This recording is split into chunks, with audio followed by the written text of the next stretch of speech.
Assalamualaikum warahmatullahi wabarakatuh. Saya Maria Ulfaning 101 akan mempresentasikan mengenai materi yang terakhir, yaitu pendekatan dalam konstruksi teori akuntansi syariah. Pendekatan yang digunakan dalam konstruksi teori akuntansi syariah adalah pendekatan tradisional. Nah, mengapa pendekatan tradisional? Karena pendekatan tradisional itu lebih dapat diterima dibandingkan dengan pendekatan yang baru. Nah, di sini ada dua jenis pendekatan tradisional. Yang pertama yaitu pendekatan non-teoritis dan yang kedua adalah pendekatan teoritis.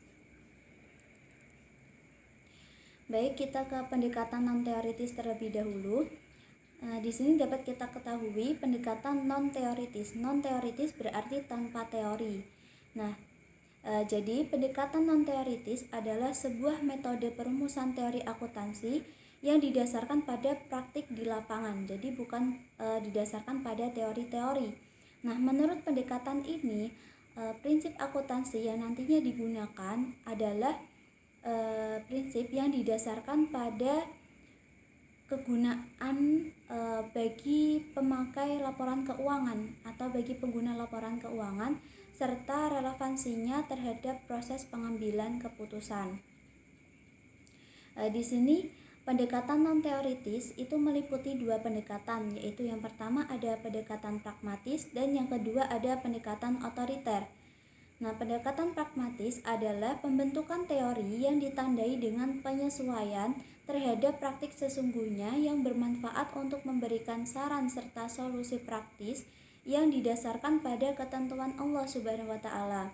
Nah, di mana nilai-nilainya itu terdapat di dalam Al-Quran dan Sunnah. Kemudian, kalau untuk pendekatan otoriter adalah suatu perumusan teori akuntansi yang umumnya digunakan oleh organisasi profesional dengan menerbitkan pernyataan sebagai peraturan praktik akuntansi. Di sini antara pendekatan pragmatis dan pendekatan otoriter itu menganggap bahwa teori akuntansi dengan teknik akuntansi yang dihasilkannya itu didasarkan pada kegunaan akhir laporan keuangan. Selanjutnya kita ke pendekatan teoritis. Nah, di sini pendekatan teoritis berarti menggunakan teori. Nah, pendekatan teoritis merupakan suatu metode perumusan teori akuntansi yang didasarkan pada teori-teori yang dirumuskan mulai dari proposisi dasar akuntansi, kemudian diturunkan secara logis dalam bentuk prinsip dasar akuntansi. Nah, pendekatan teoritis ini meliputi 6 pendekatan, yaitu yang pertama ada pendekatan deduktif. Pendekatan deduktif adalah pendekatan yang menggunakan logika bermula dari hal-hal yang bersifat umum dan secara khusus dapat ditarik kesimpulannya. Nah, pendekatan deduktif dalam perumusan teori akuntansi syariah itu memulai perumusannya dengan cara pengkajian atas konsep syariah yang ditetapkan oleh Allah Subhanahu wa Ta'ala. Nah, dengan pendekatan ini maka prinsip atau aturan yang diperoleh akan sesuai dengan nilai-nilai Islam. Pendekatan deduktif dalam akuntansi itu dimulai dari yang pertama adalah menentukan tujuan, kemudian yang kedua menentukan konsep teoritis akuntansi, yang ketiga menentukan prinsip dasar akuntansi, dan yang keempat mengembangkan teknik akuntansi. Kemudian yang kedua ada pendekatan induktif. Nah, pendekatan induktif dalam penyusunan suatu teori diawali dengan observasi dan pengukuran serta berlanjut pada kesimpulan yang digeneralisasi. Nah, apabila diterapkan dalam akuntansi, maka pendekatan induktif dimulai dengan pengamatan informasi keuangan perusahaan dan dilanjutkan dengan penyusunan generalisasi atas dasar hubungan kejadian, kesimpulan, dan prinsip akuntansi.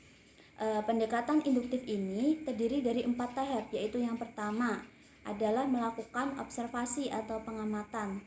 Kemudian yang kedua melakukan pengklasifikasian dari hasil pengamatan yang diperoleh. Kemudian yang ketiga penarikan kesimpulan umum, dan yang keempat pengujian terhadap kesimpulan umum yang kita buat. Selanjutnya ada yang ketiga, pendekatan etis. Nah, etis disebut pula dengan etika, yaitu sesuatu yang berkaitan dengan moral ataupun prinsip-prinsip dari moralitas dan berkaitan pula dengan perilaku benar dan salah dalam melakukan sesuatu. Nah, pendekatan etis ini dalam perumusan teori akuntansi itu harus ditekankan pada konsep keadilan, kejujuran, kebenaran, dan kewajaran. Kemudian yang keempat ada pendekatan sosiologis. Nah, pendekatan sosiologis dalam perumusan teori akuntansi itu menekankan pada pengaruh sosial terhadap teknik akuntansi. Nah, menurut pendekatan sosiologis, suatu prinsip atau teknik akuntansi harus dapat mengungkap dampak sosial dalam kehidupan masyarakat. Untuk mencapai tujuan tersebut, maka pendekatan ini menganggap eksistensi nilai-nilai sosial yang terbentuk dapat digunakan sebagai kriteria penentuan teori akuntansi. Nah, nilai-nilai sosial seperti apa yang dapat digunakan sebagai kriteria penentuan teori akuntansi syariah? Nah, misalnya itu ada nilai keadilan, kemudian kebenaran, kewajaran, yang mana biasanya terdapat dalam maslahat sosial seperti menjauhi riba, kemudian menganjurkan untuk berzakat atau tidak melakukan perjudian, kemudian tidak melakukan pemborosan. Nah, nilai-nilai seperti itulah yang nantinya akan dijadikan sebagai kriteria penentuan teori akuntansi syariah. Selanjutnya yang kelima ada pendekatan ekonomi. Pendekatan ini menitik beratkan pada pengendalian perilaku indikator makroekonomi yang diakibatkan oleh pemakaian berbagai teknik akuntansi. Nah, indikator-indikator makroekonomi misalnya seperti inflasi itu juga perlu diperhatikan pengaruhnya terhadap kesejahteraan ekonomi secara global. Nah, sementara pendekatan sosiologis itu memfokuskan pada konsep kesejahteraan sosial, maka pendekatan ekonomi itu memfokuskan pada konsep kesejahteraan ekonomi umum. Nah, jadi prinsip, standar, dan teknik akuntansi itu harus disusun berdasarkan dengan tujuan ekonominya. Nah, di sini yang terakhir adalah pendekatan elektik. Elektik artinya memilih di antara berbagai macam kombinasi pendekatan yang cocok dan sesuai dengan standar yang bersangkutan, di mana pendekatannya terbaik dan yang paling relevan dengan kegunaannya lah yang akan dipakai. Nah, pendekatan ini menurut Roshidi pada hakikatnya adalah hasil dari usaha-usaha yang dilakukan oleh kalangan profesi dan pemerintah sebagai bentuk partisipasinya terhadap perkembangan prinsip akuntansi. Baik, terima kasih. Sekian dari saya, kurang lebihnya mohon maaf. Wassalamualaikum warahmatullahi wabarakatuh.